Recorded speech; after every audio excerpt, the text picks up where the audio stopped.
Hello दोस्तों, एक बार फिर से स्वागत है आप लोगों का यूनिक स्टडी पॉइंट चैनल पे। आज हम लोग डिस्कस करने जा रहे हैं मोस्ट इम्पोर्टेंट टॉपिक्स जो कि ट्रांसफॉर्मर्स में आपके। ठीक है, तो ये है लेक्चर नंबर 2 और इस लेक्चर नंबर 2 में हम लोग इम्पोर्टेंट टॉपिक्स को कवर करेंगे और ये आपकी रिवीजन क्लास है। जितने भी एग्ज़ाम्स आपके जैसे कि कॉम्पिटिटिव एग्ज़ाम्स हो गए या बोर्ड के एग्ज़ाम्स हो गए, इन सभी के लिए आपका ये क्लास बहुत ही इम्पोर्टेंट क्लास है। तो जितने भी लोग आज नए हैं या पहली बार इस क्लास को देख रहे हैं तो इससे पहले वाले वीडियो को ज़रूर जाके देखें। ठीक है, और इसको लाइक, शेयर और सब्सक्राइब ज़रूर करें। ठीक है, तो आज हम लोग नेक्स्ट क्लास जो कि आपकी लेक्चर नंबर या क्लास नंबर 2 है और इसमें हम लोग मोस्ट इम्पोर्टेंट टॉपिक्स को कवर करेंगे और बिल्कुल कम से कम समय में और अधिक से अधिक इम्पोर्टेंट चीज़ें डिस्कस करेंगे। ठीक है, तो चलिए स्टार्ट किया जाए। ये है लेक्चर नंबर 2। तो लेक्चर नंबर 1 जिसने नहीं देखा है वो जाके इससे प्लेलिस्ट में जाकर के इससे पिछले वाला वीडियो देख सकते हैं। ठीक है, तो चलिए स्टार्ट करते हैं। तो पिछले क्लास में हम लोगों ने क्या किया था, पिछले क्लास में हम लोगों ने ट्रांसफार्मर का बेसिक देखा था कि ट्रांसफार्मर क्या होता है, और ट्रांसफार्मर के बाद हमने देखा था कि इसकी ईएमएफ इक्वेशंस क्या होती है, कितना वोल्टेज डेवलप करता है प्राइमरी वाइंडिंग में, सेकेंडरी वाइंडिंग में, टर्न रेशियो को देखा था, ट्रांसफॉर्मेशन रेशियो को देखा। ठीक है, और स्टेप डाउन ट्रांसफार्मर में डिफरेंस देखा था। तो यही सारे कुछ टॉपिक्स हमने कवर किए थे। ठीक है, तो आज हम लोग नए टॉपिक्स को कवर करने जा रहे हैं। जैसा कि आप लोग देख रहे हैं कि लेक्चर नंबर 2 है, तो इसमें हम लोग बेसिकली क्या कवर करेंगे। आज हम लोग आइडियल कंडीशंस देखेंगे ट्रांसफार्मर की, क्या क्या कंडीशंस होती हैं। ठीक है, आइडियल कंडीशंस, और हम लोग देखेंगे टाइप्स ऑफ ट्रांसफार्मर्स को, types of transformers in construction basis पे, ऑन कंस्ट्रक्शन बेसिस पे। ठीक है, तो चलिए स्टार्ट किया जाए। तो सबसे पहले हम लोग बात करते हैं आइडियल ट्रांसफार्मर की कंडीशंस की। यानी कि आइडियल कंडीशंस की अगर बात करें तो आइडियल का मतलब क्या होता है, तो आइडियल का मतलब ये होता है कि उसकी एक बेस को डिसाइड कर दिया जाता है कि आइडियल ये चीज़ होना चाहिए। फिर भी क्या होता है, आइडियल कोई भी चीज़, आज के समय में कोई भी चीज़ आइडियल नहीं हो सकती है। ठीक है, तो ट्रांसफार्मर की अगर बात करें तो इसमें क्या क्या कंडीशंस होनी चाहिए आइडियल ट्रांसफार्मर की। तो सबसे पहले आप लिखेंगे आइडियल कंडीशन ऑफ ट्रांसफार्मर। तो ये कुछ पॉइंट्स हैं, इन पॉइंट्स को आप याद रखेंगे क्योंकि क्वेश्चन में आपको आइडियल कंडीशंस पूछ लेता है कि क्या क्या कंडीशंस होती हैं आइडियल ट्रांसफार्मर की। ठीक है, तो पहले कंडीशन की अगर बात करते हैं तो ट्रांसफार्मर की जो कोर होती है, आप जानते हैं कि ट्रांसफार्मर की कोर होती है, उस कोर का जो परमिएबिलिटी है वो परमिएबिलिटी कैसी होनी चाहिए, इनफाइनाइट होनी चाहिए। और ये परमिएबिलिटी इनफाइनाइट होगी तो उससे क्या होगा, तो उससे क्या होता है कि जो आपकी मैग्नेटाइजिंग करंट होती है, और मैग्नेटाइजिंग करंट क्या करती है, फ्लक्स को डेवलप करती है। हम जानते हैं अगर आपकी इनफाइनाइट परमिएबिलिटी होगी तो मैग्नेटाइजिंग करंट की रिक्वायरमेंट नहीं होगी उस केस में। ठीक है, तो हम लिख सकते हैं क्या, इनफाइनाइट परमिएबिलिटी, इनफाइनाइट परमिएबिलिटी होती है। सो इसलिए क्या होता है, फ्लक्स का जो इस्टेब्लिशमेंट होता है, इस्टेब्लिशमेंट या फ्लक्स का जो प्रोडक्शन होता है वो क्या होता है, without any magnetising current, magnetising current. यानी कि फ्लक्स को जो कोर होती है उस कोर में अगर फ्लक्स प्रोड्यूस करना है, ठीक है, तो इनफाइनाइट मैग्नेटिक परमेबिलिटी है तो उसमें मैग्नेटाइजिंग करंट की रिक्वायरमेंट नहीं होती है, ठीक है। अगर परमेबिलिटी इनफाइनाइट है तो हम जानते हैं कि मैग्नेटाइजिंग करंट के ही बेसिस पे हम लोग फ्लक्स को प्रोड्यूस करते हैं, फ्लक्स का उत्पादन करते हैं, ठीक है। तो पहली तो ये कंडीशन हो गई। दूसरी कंडीशन क्या है? दूसरी कंडीशन ये है कि ट्रांसफार्मर आपका जो प्राइमरी वाइंडिंग या सेकेंडरी वाइंडिंग है उसमें उन प्राइमरी या सेकेंडरी वाइंडिंग का रेजिस्टेंस कैसा होना चाहिए? 0 होना चाहिए, ठीक है। तो लिख सकते हैं primary and secondary winding resistance 0 होना चाहिए, ठीक है।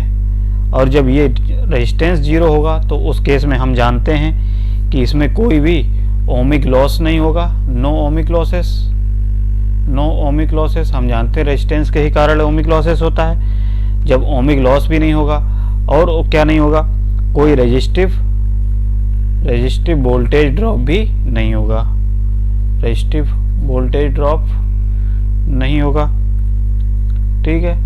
तो नो रेजिस्टिव वोल्टेज ड्रॉप और नो ओमिक लॉसेस, यानी कि अगर प्राइमरी और सेकेंडरी वाइंडिंग का रेजिस्टेंस 0 होगा तो उस केस में कोई भी आपका ओमिक लॉस नहीं होगा, ना ही कोई रेजिस्टिव वोल्टेज ड्रॉप होगा। दूसरी होगी बात, तीसरी की कंडीशन की बात करें तो ट्रांसफार्मर में आइडियल कंडीशन तीसरी आपकी हो सकती है कि जो मैग्नेटिक फ्लक्स होता है, नो मैग्नेटिक फ्लक्स लीकेज। क्या होता है? No magnetic flux leakage. अब ये फ्लक्स लीकेज क्या होता है तो आपको पता होगा। फ्लक्स लीकेज का मतलब क्या है? जैसे आप जानते हैं कि ये आपका कोर होता है, ठीक है। इसमें ये वाइंडिंग मान लिया प्राइमरी साइड वाइंडिंग है, ये सेकेंडरी वाइंडिंग है, ठीक है। ये आपका कोर है, इसमें फ्लक्स इस तरीके से लिंक करता है। अब आपको मैग्नेटिक फ्लक्स लीकेज क्या है? 0, यानी कि no magnetic flux leakage. Flux leakage का मतलब क्या है कि अगर आपने इस वाइंडिंग में जितना फ्लक्स प्रोड्यूस हुआ है यही फ्लक्स क्या करे, आपका टोटली फ्लक्स सेकेंडरी वाइंडिंग में लिंक हो जाए, यानी कि कोई भी फ्लक्स आपका इस एयर के माध्यम से लीक नहीं होना चाहिए, लीक नहीं होना चाहिए, यानी कि फ्लक्स का लॉस नहीं होना चाहिए। जितना इधर साइड डेवलप हुआ है पूरा आपका कोर के माध्यम से सेकेंडरी वाइंडिंग में भी लिंक हो जाए तो हम कहते हैं कि हमारा फ्लक्स लीकेज कैसा है? 0 है। अगर कुछ ना कुछ फ्लक्स आपका एयर में क्या हो जाता है, एयर में लॉस हो जाता है, एयर में लीक कर जाता है, तो वही आपका कहलाता है फ्लक्स लीकेज, ठीक है। तो आइडियल कंडीशन की बात करें तो फ्लक्स लीकेज क्या होना चाहिए? 0 होना चाहिए। नो लीकेज फ्लक्स, यानी कि जो फ्लक्स आपने प्राइमरी साइड डेवलप हुआ है टोटल फ्लक्स जो है सेकेंडरी साइड बाइंडिंग में लिंक हो जाए, ठीक है। तो ये हो जाएगी कंडीशन। फोर्थ कंडीशन की अगर बात करें आइडियल कंडीशन में तो फोर्थ कंडीशन क्या हो जाएगी? तो फोर्थ कंडीशन होती है कि कोई भी कोर लॉस, आप जानते हैं कि नो लोड पे आपका कोर लॉस होता है, कोर लॉस या आयरन लॉस होता है, तो ये कोर लॉस भी क्या हो? ये भी 0 हो, ठीक है। वो भी कैसा हो? 0 होना चाहिए। ये आइडियल कंडीशंस होती हैं। तो बेसिकली आप 4 कंडीशंस को याद रखिए।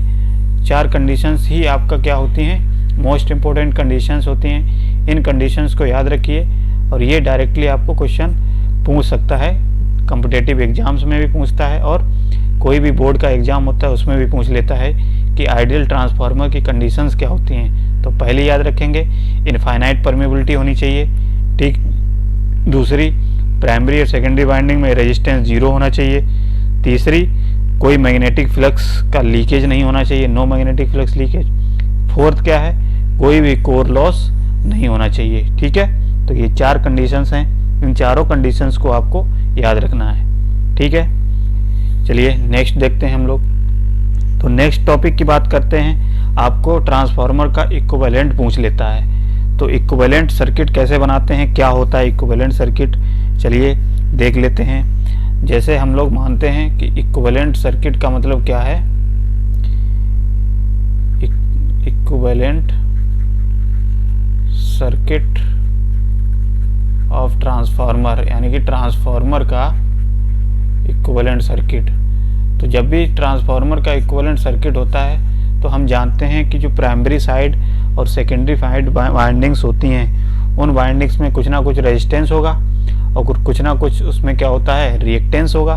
तो उन चीज़ को हम लोग किस तरीके से रिप्रेजेंट करते हैं एक इक्विवेलेंट बना करके। अब ये इक्विवेलेंट क्यों बनाते हैं, क्योंकि हमको सारे पैरामीटर्स को निकालने के लिए हमको इक्विवेलेंट सर्किट की ज़रूरत पड़ती है। जैसे सारे पैरामीटर्स की बात करें क्या क्या, जैसे रेजिस्टेंस हो गया और रिएक्टेंस हो गया, ये सारा इनका क्या इफेक्ट होता है या लॉसेस निकालने के लिए, तो ये इक्विवेलेंट सर्किट रिक्वायरमेंट उसकी पड़ती है। ठीक है, तो इक्विवेलेंट सर्किट बनाते हैं ट्रांसफार्मर की। तो सबसे पहले हम मान लेते हैं कि एक रेजिस्टेंस आपका होता है सीरीज में, इसको हमने मान लिया R1 जो प्राइमरी रेजिस्टेंस है, और उसी की सीरीज में आपका रिएक्टेंस होता है, मान लिया X1। ठीक है, और उसके बाद क्या होता है, एक शंट ब्रांच होती है इस तरीके से। ठीक है, ये शंट ब्रांच में क्या होती है आपकी, एक रेजिस्टेंस होता है R0 जिसको हम कोर लॉस रेजिस्टेंस कहते हैं, और एक होता है आपका इस तरीके से XM बोला जाता है। ठीक है, मैग्नेटाइजिंग रिएक्टेंस। और इस तरीके से आपका ये इक्विवेलेंट सर्किट हो गया ये प्राइमरी साइड का। अब इसी तरीके से क्या होता है हम लोग आगे और बनाएंगे। ये देखिए, आप जानते हैं, पढ़े भी होंगे, तो इक्विवेलेंट सर्किट आप याद रखेंगे अच्छे से। ये इसकी क्या है, मैग्नेटिक कोइल है। यहाँ पे ये इस तरीके से शो किया जाता है मैग्नेटिक कपलिंग को। मैग्नेटिक कपलिंग का मतलब क्या है कि ये मैग्नेटिक इफेक्ट की वजह से ही दोनों बाइंडिंग्स को कनेक्ट किया गया है। ठीक है, मैग्नेटिक कपलिंग। और इसी तरीके से ये हम मान लेते हैं कि ये कोई आपका वोल्टेज सप्लाई दिया है V1 से। ठीक है, और इसके अक्रॉस हम मान लेते हैं इस बाइंडिंग के अक्रॉस कोई वोल्टेज E1 इंड्यूस हुआ इस बाइंडिंग के, और इसके अक्रॉस जब आपका लिंक करेगा ये कोई पोलरिटी को दिखा देते हैं मान लिया।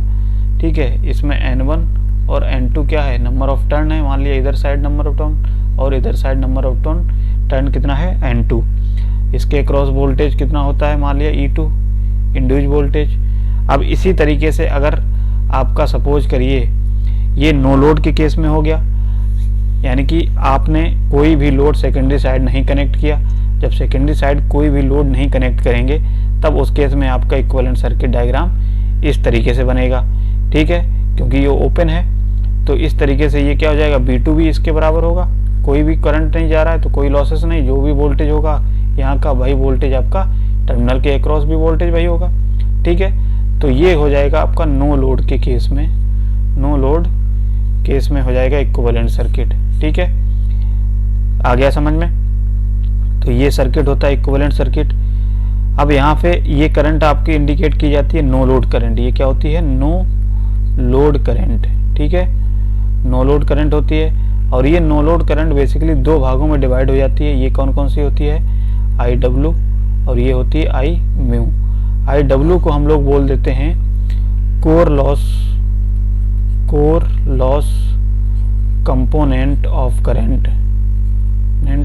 करंट। ठीक है, यानी कि कोर लॉस कंपोनेंट करंट होती है, और ये जो I म्यू होती है यही आपकी होती है मैग्नेटाइजिंग करंट।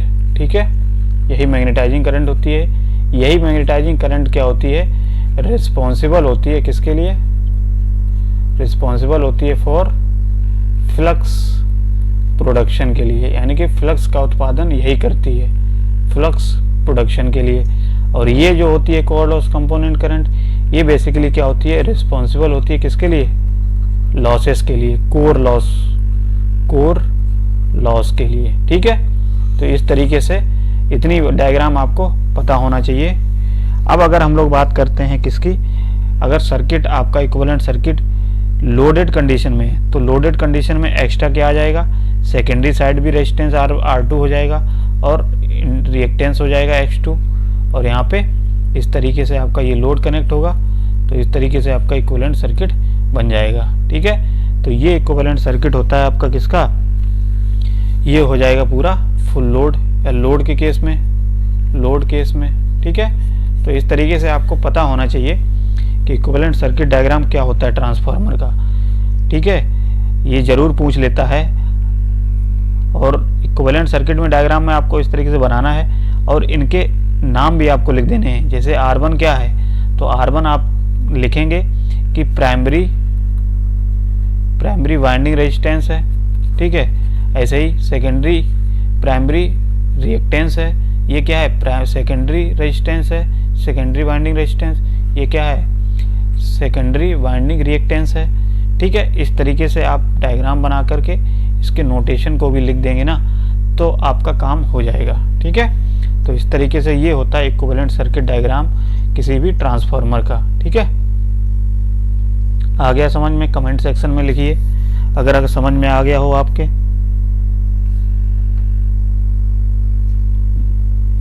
तो ये तो हो गया आपका इक्विवेलेंट सर्किट डायग्राम। अब हम लोग बात करते हैं नेक्स्ट टॉपिक की, ट्रांसफार्मर के कंस्ट्रक्शन की।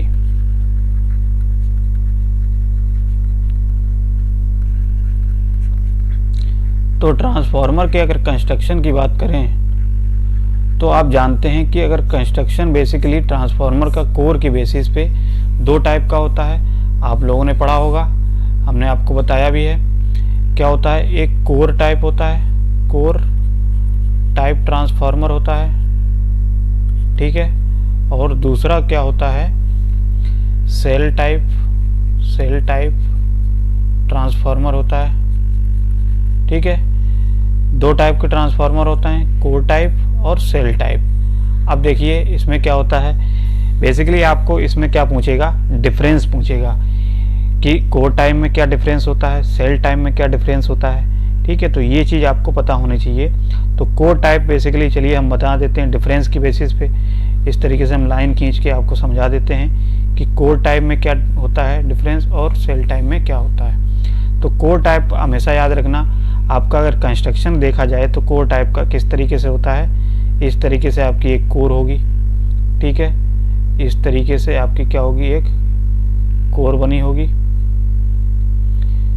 और इस कोर से ही आपकी क्या होती है, वाइंडिंग्स को इस तरीके से लपेटा जाता है, प्राइमरी और सेकेंडरी, ठीक है। इस तरीके से ये तो कोर टाइप हो गया, अभी तक आप पढ़ते आए। सेल टाइप की अगर बात करें तो इसके कंस्ट्रक्शन की, तो सेल टाइप क्या होता है, बेसिकली आपका सेल टाइप जो होता है इस तरीके से सेल टाइप बनाया जाता है।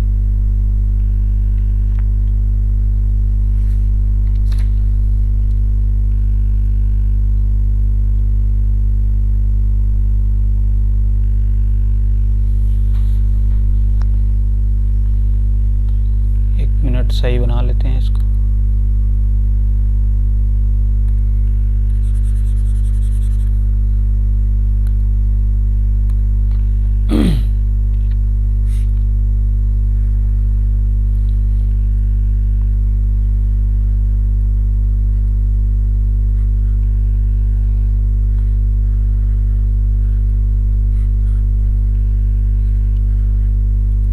तो इस तरीके से क्या होता है, आपका सेल टाइप का होता है, ठीक है। इसको सही बना लीजिएगा।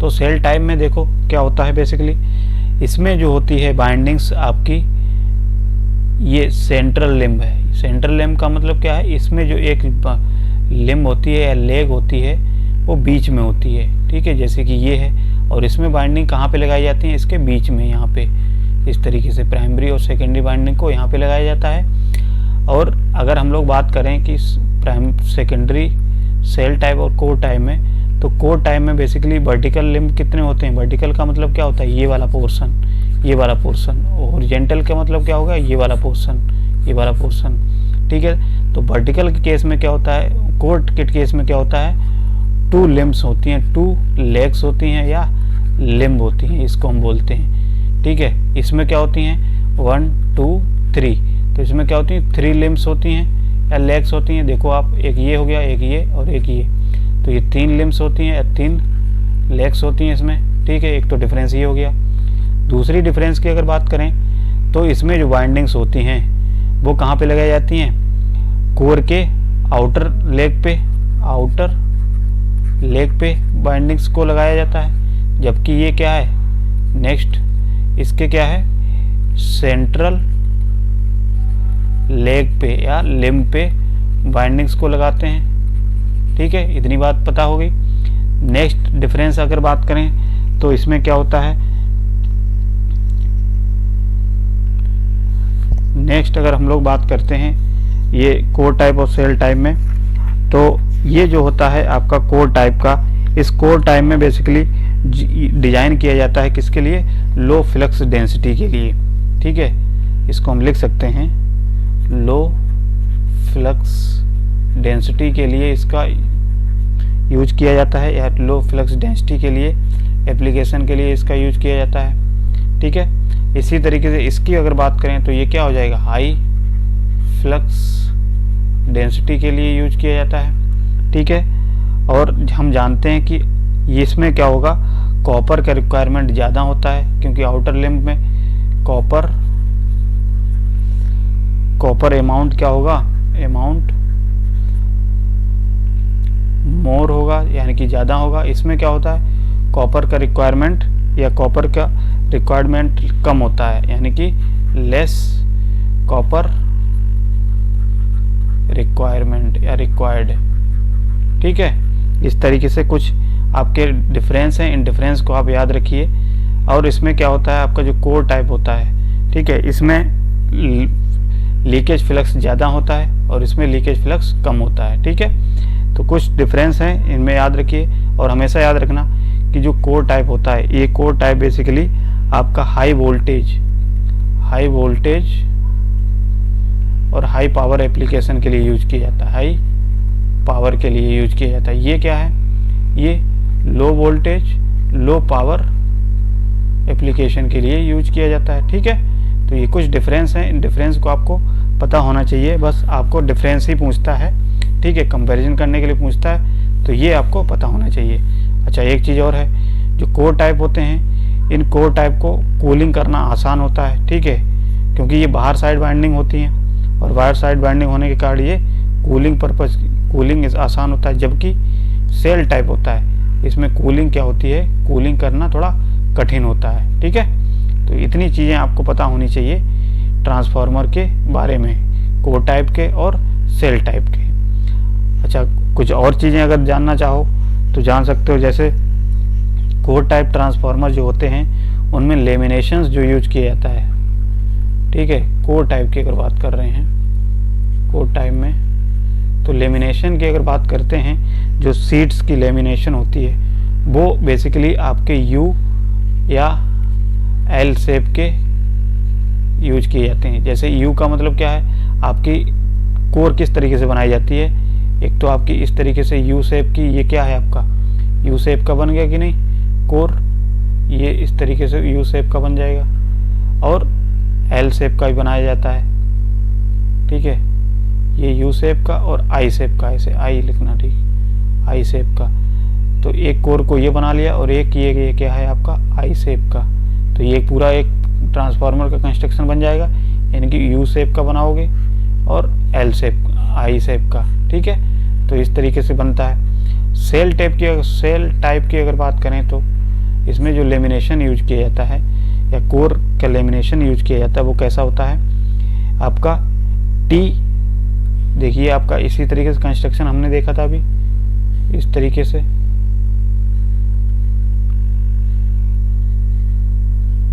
ठीक है, तो ये क्या है, ई शेप का बना कि नहीं, इस तरीके से आपका ई अल्फाबेट बना कि नहीं, तो ये ई शेप का और आई शेप का, ये क्या है पूरा आई है, यहाँ से यहाँ तक आई शेप, ये क्या है ई है। ठीक है, तो इसमें बेसिकली ई और आई शेप का लेमिनेशन यूज किया जाता है। बस इतना ही आप याद रखिए, ज़्यादा आपको याद नहीं रखना है इसमें। ठीक है, क्योंकि रिवीजन क्लास है तो इसलिए ज़्यादा डिस्कस नहीं कर सकते इसमें। तो बेसिकली यही डिफरेंस हैं, कुछ डिफरेंस को आपको याद रखना है, कंपैरिजन ही पूछता है। ठीक है, तो चलिए नेक्स्ट अगर हम लोग बात कर लेते हैं,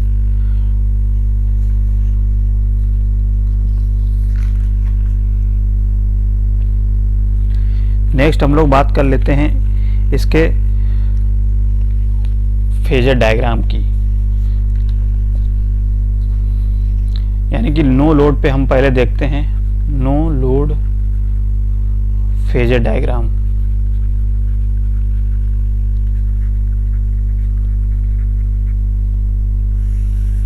तो नो लोड फेजर डायग्राम का मतलब क्या है, यानी कि हम लोग ट्रांसफार्मर को नो लोड पे ऑपरेट कराएंगे और उस केस में हम देखेंगे कि उसका फेजर डायग्राम क्या होता है। ठीक है, तो नो लोड पे अभी हमने इक्विवेलेंट सर्किट को देखा कि किस तरीके से आपका जब नो लोड होगा तो नो लोड पे क्या होगा, नो लोड पे अगर ट्रांसफार्मर होगा तो हम जाते हैं I2 क्या होगा, उस केस में 0 होगा। और जब I2 0 होगा तो उस केस में एक नो लोड करंट फ्लो करती है आपकी प्राइमरी साइड में। वो नो लोड करंट क्या होती है, I0। ये क्या होती है, नो लोड करंट।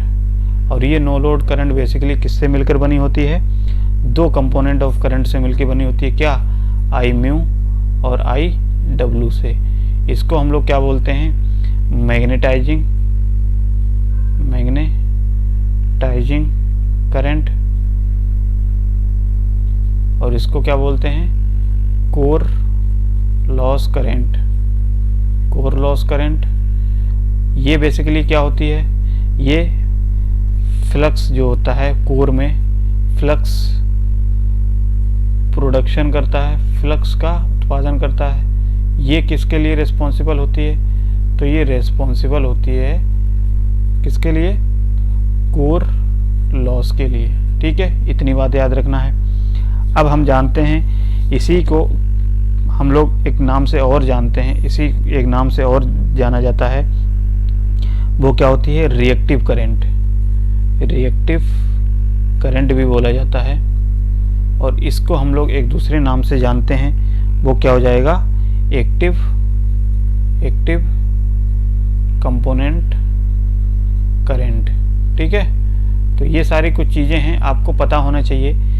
ठीक है, अब हम लोग बात कर लेते हैं कि फेजर डायग्राम की।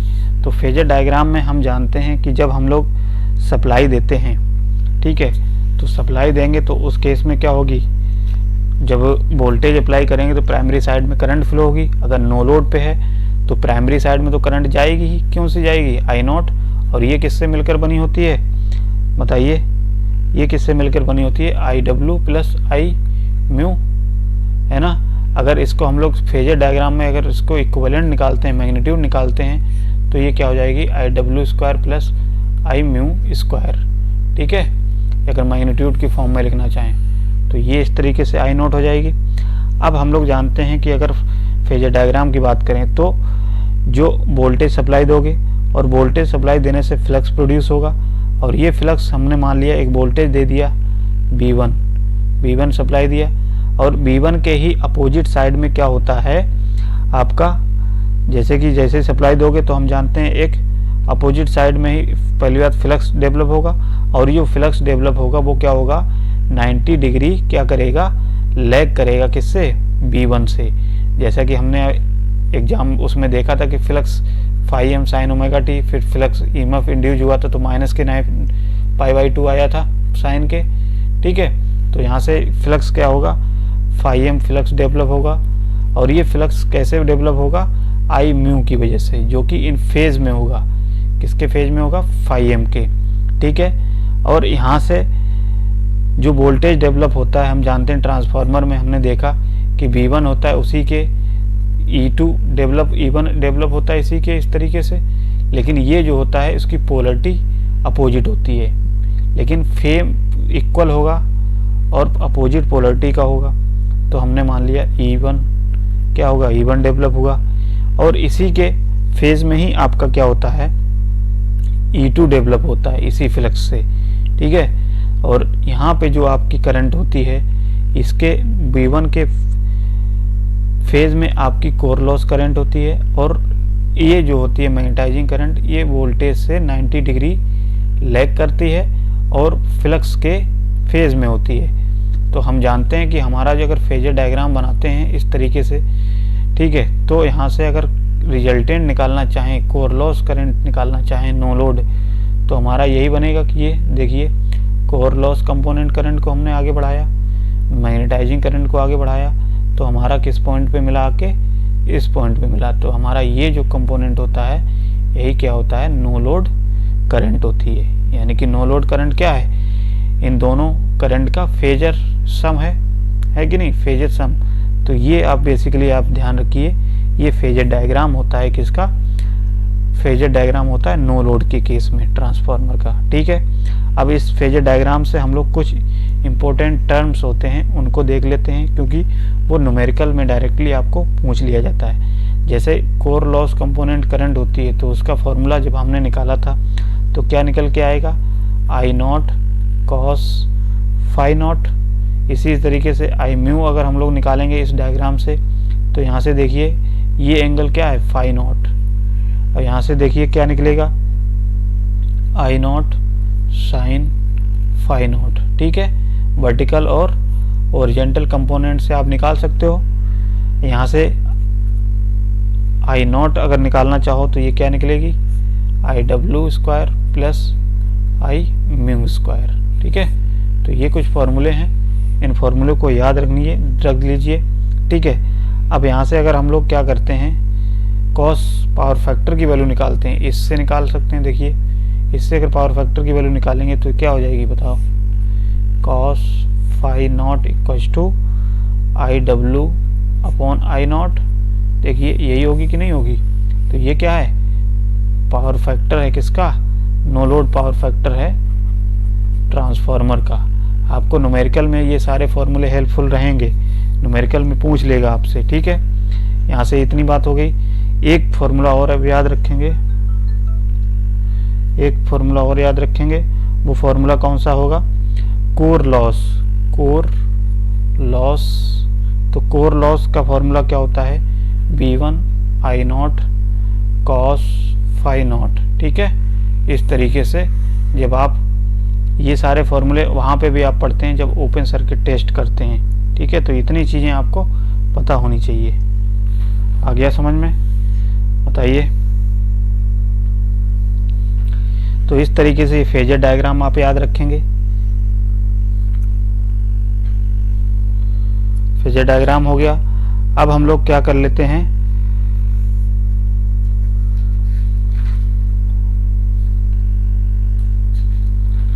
तो इस तरीके से आप समझिए। और अगर टॉपिक की बात करें तो इम्पोर्टेंट टॉपिक में आपका क्या हो जाएगा, वोल्टेज रेगुलेशन। आप लोगों ने पढ़ा होगा वोल्टेज रेगुलेशन। वोल्टेज रेगुलेशन क्या होता है, ठीक है, तो उसको हम लोग अलग अलग उस बेसिस पे देखते हैं कि वोल्टेज का रेगुलेशन अगर हम लोगों ने देखना है तो अलग अलग पावर फैक्टर के बेसिस पे डिसाइड किया जाता है। ठीक है, तो वोल्टेज रेगुलेशन की अगर हम लोग बात कर लेते हैं, चलिए वोल्टेज रेगुलेशन। तो वोल्टेज रेगुलेशन का मतलब क्या होता है, हमेशा याद रखना, बस डिटेल में ज़्यादा नहीं जाना है। वोल्टेज रेगुलेशन का मतलब होता है कि ये न्यूमेरिक, ये डिफरेंस होता है किस पे, नो लोड से फुल लोड वोल्टेज के बीच में ये डिफरेंस को शो करता है। किसको शो करता है, डिफरेंस को शो करता है नो लोड से फुल लोड पे। यानी कि ट्रांसफार्मर जब आपका नो लोड पे है और जब उसका आपको धीरे धीरे लोड बढ़ाते हो, तो उस केस में लोड जब बढ़ेगा तो हम जानते हैं लोड बढ़ेगा तो करंट की वैल्यू बढ़ेगी, करंट बढ़ेगा तो हम जानते हैं प्राइमरी से सेकेंडरी वाइंडिंग में करंट आने में क्या होगी, ज़्यादा बढ़ेगी। और ये बढ़ेगा तो उस केस में क्या होगा, जो वाइंडिंग में रेजिस्टेंस होगा, ठीक है, रिएक्टेंस होगा, उसकी वजह से क्या होगा, लॉसेस होगा, कुछ ना कुछ वोल्टेज ड्रॉप होगा। और ये वोल्टेज ड्रॉप होने का मतलब क्या है कि जितना वोल्टेज आपको सेकेंडरी टर्मिनल पर मिलना चाहिए था वो वोल्टेज सेकेंडरी टर्मिनल पे नहीं मिलेगा, कुछ ना कुछ ड्रॉप हो जाएगा, कम हो जाएगा। यानी कि यही वोल्टेज जो टर्मिनल पे वोल्टेज होता है, यही वोल्टेज में जो कमी होती है नो लोड से फुल लोड के बीच में, तो यही शो करता है आपका वोल्टेज रेगुलेशन को। यानी कि वोल्टेज में कितना चेंज हुआ है, कितना वेरिएशन आया है, वही क्या कहलाता है आपका वोल्टेज रेगुलेशन। ठीक है, तो आप याद रखना, वोल्टेज रेगुलेशन का फॉर्मूला आपसे पूछ लिया जाता है। तो वोल्टेज रेगुलेशन क्या हो जाएगा, नो लोड वोल्टेज रेगुलेशन, ठीक है, load voltage regulation minus full load voltage regulation upon क्या हो जाएगा, full load voltage regulation into 100। ठीक है, इस तरीके से आपको फॉर्मूला याद रखना है। ये परसेंटेज में होगा, ये फॉर्मूला याद रख लेना है बस। ठीक है, इतना बेसिक याद रखिए। अच्छा, वोल्टेज रेगुलेशन हम लोग क्यों निकालते हैं, तो वोल्टेज रेगुलेशन निकालने के लिए हम लोग क्या करते हैं, कुछ कंडीशंस होती हैं, उन कंडीशंस का यूज करके हम लोग क्या करते हैं, वोल्टेज रेगुलेशन निकालते हैं। जैसे rated voltage, rated current, rated frequency पे वोल्टेज रेगुलेशन निकालते हैं, ठीक है। एक स्पेसिफाई लोड पे आपको वोल्टेज रेगुलेशन निकाला जाता है। कुछ पावर फैक्टर जो होता है लोड का वो मेंशन किया जाता है, ठीक है। तो बेसिकली आपको याद कितना रखना है, वोल्टेज रेगुलेशन का फॉर्मूला याद रखना है, ठीक है। इसमें ये फॉर्मूला याद रखिए, काम हो जाएगा। अब हम लोग बात कर लेते हैं कि वोल्टेज रेगुलेशन बेसिकली कैलकुलेट कैसे करते हैं। उसका फॉर्मूला हमने ड्राइव कराया था आपको, उस फॉर्मूले को हम लोग देख लेते हैं क्या क्या फॉर्मूले निकलते हैं अलग अलग पावर फैक्टर के लिए। तो बेसिकली वोल्टेज रेगुलेशन डिपेंड करता है किस पे, डिपेंड्स ऑन पावर फैक्टर। तो पावर फैक्टर हम जानते हैं 3 टाइप के पावर फैक्टर आपके होते हैं। एक तो होता है resistive power factor, unity power factor, जिसकी वजह से रेजिस्टिव लोड की वजह से क्या होता है, रेजिस्टिव लोड की वजह से क्या होता है आपका यूनिटी पावर फैक्टर मिलता है, यूनिटी पावर फैक्टर मिलता है। और लैगिंग लोड के लिए क्या मिलता है आपका, लैगिंग लोड होगा तो उसमें लैगिंग पावर फैक्टर होगा। लैगिंग लोड में अगर बात करें कौन सा लोड होता है, तो ये इंडक्टिव लोड होता है, इंडक्टिव लोड होता है, ठीक है। ऐसे ही लीडिंग लोड पे आपका लीडिंग पावर फैक्टर मिलता है। तो लीडिंग लोड आपका कौन सा होता है, कैपेसिटिव लोड होता है, कैपेसिटिव लोड होता है, ठीक है। और इस पे कौन सा मिलता है, लीडिंग पावर फैक्टर, ठीक है। तो इन सारे पावर फैक्टर पे हम लोग क्या करते हैं, वोल्टेज रेगुलेशन देखते हैं कि वोल्टेज रेगुलेशन क्या फॉर्मूला ड्राइव होके आया है। तो डेरिवेशन फिलहाल हम नहीं कराएंगे इसका, लेकिन आपका वोल्टेज का फॉर्मूला आपको लिख देते हैं कि फॉर्मूला क्या होता बन के आता है आपका वोल्टेज रेगुलेशन का।